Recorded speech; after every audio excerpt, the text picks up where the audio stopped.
America is spending billions to build them. Not aircraft carriers, not fighter jets, drones. The Pentagon is pushing unmanned systems toward the center of modern warfare because the battlefield is changing. A drone that was once used simply for reconnaissance can now threaten a tank, radar system, or air defense platform worth millions of dollars. And the question is no longer just how powerful a drone can be, it's how many you can build, how quickly you can deploy them, and how many you can put into the sky before the enemy can stop them. The war in Ukraine has provided one of the clearest examples of this transformation. Thousands of small drones are constantly watching the battlefield. They find targets, guide artillery, provide real-time intelligence, and, when necessary, attack directly. But this is only the beginning, because the United States, Russia, China, Ukraine, and many other countries are now trying to answer the same question: are drones becoming one of the most important weapons on the modern battlefield? And if they are, who can stop them? The story of military drones didn't begin with today's small FPV aircraft. Their first major role wasn't attacking, it was seeing, watching the enemy from above, finding targets, and providing information to forces on the ground. As technology improved, unmanned aircraft became larger, more capable, and more dangerous. Systems like the Predator and Reaper demonstrated that a drone could stay airborne for hours, track targets, and, when necessary, carry out strikes. But then something changed. Drones became smaller, cheaper, easier to produce, and no longer limited to the world's most powerful militaries. Today, a drone can be an eye, an ear, a spotter, a communications platform, an electronic warfare system, or a weapon. The drone was no longer simply flying above the battlefield. It became the battlefield's eye. Then came the FPV drone. First-person view, a small aircraft controlled through a live video feed, allowing the operator to see almost exactly what the drone sees. At first, they look remarkably simple. A small frame, a camera, motors, a battery, and a control system. But that simplicity became an advantage. They were relatively cheap, they could be assembled quickly, and they could be adapted for different missions. Then came Ukraine. When Russia launched its full-scale invasion in 2022, drones quickly became one of the most important technologies on the battlefield. Small commercial drones were used to see beyond the front line. They found enemy positions, corrected artillery fire, tracked movement, and provided commanders with a view of the battlefield that was difficult to obtain any other way. But the technology evolved rapidly. FPV drones became low-cost precision weapons. Suddenly, a drone costing thousands of dollars could threaten a vehicle worth millions. And the battlefield began to change. Drones were no longer simply supporting the fight from above.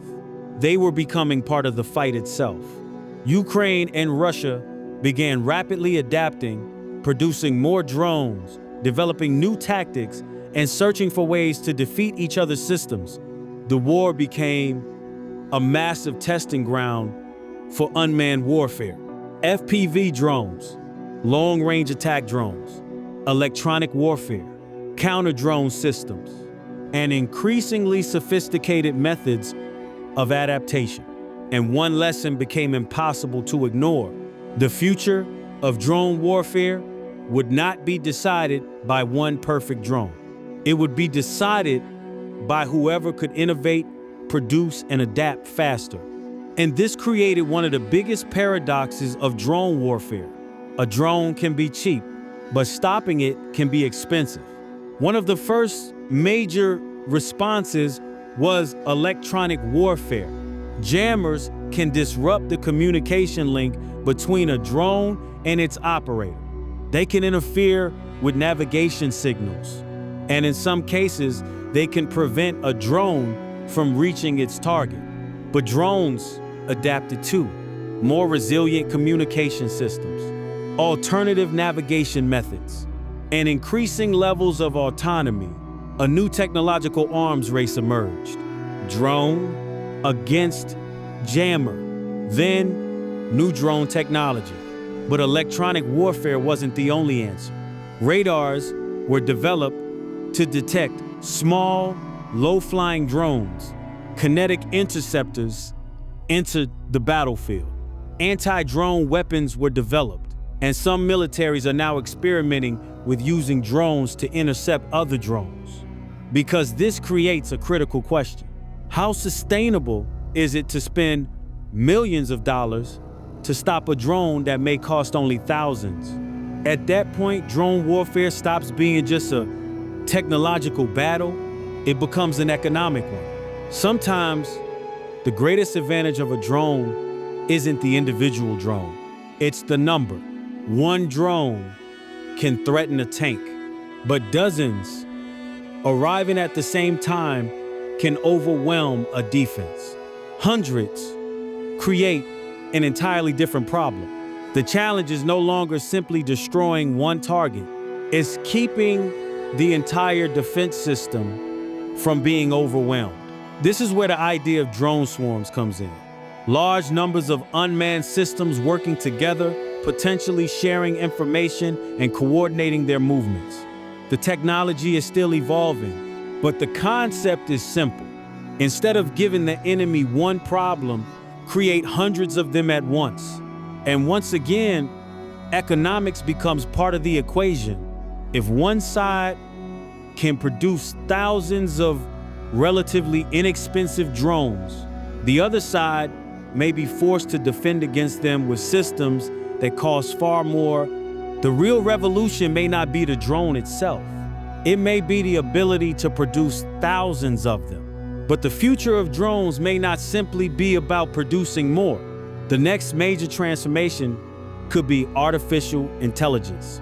Today, many drones still depend heavily on human operators. The operator sees the target, controls the aircraft, and remains central to the decision-making process. But as technology advances, some of these tasks could increasingly be handled by machines. Navigation, target tracking, image recognition, decision support, and potentially, under defined conditions, greater levels of autonomous operation, which raises a much bigger question. What happens when a drone no longer needs a human controlling every movement? Imagine hundreds of drones communicating with one another, one searching, another identifying potential targets, another maintaining communications, others moving as part of the same system.